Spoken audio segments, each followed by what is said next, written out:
Bharatiya Janata party లక్ష్యం 50% ఓట్లు 400 సీట్లు. ఇదే ఇప్పుడు చంద్రబాబుకి కష్టం. ఎందుకు అంటే ఆంధ్రప్రదేశ్లో బీజేపీతో పొత్తు పెట్టుకోవాలని తెలుగుదేశం అనుకుంటే భారతీయ జనతా పార్టీకి ఒక 5-6 సీట్లు ఇచ్చారనుకోండి, అప్పుడు అన్ని చోట్ల పోటీ చేయకపోతే బీజేపీ ఓటింగ్ పర్సంటేజ్ ఎట్లా పెరిగి కనబడుతుంది?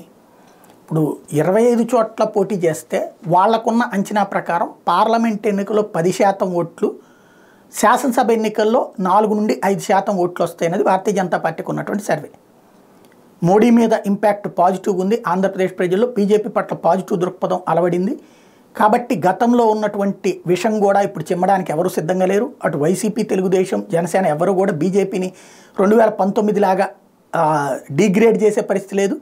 వాళ్ళు అనుకూల మీడియా కొంత చేసినా అది పెద్దగా ప్రభావితం చూపెట్టదు. ఆ లెక్కను చూస్తే మొన్న శాసనమండలి ఎన్నికల్లో 4.5% వస్తే మెయిన్ శాసనసభ ఎన్నికల్లో 5 నుంచి 7% ఓట్లు వస్తాయి. పార్లమెంట్ ఎన్నికల్లో 10% దాకా ఓట్లు వచ్చేటువంటి అవకాశం ఉంది.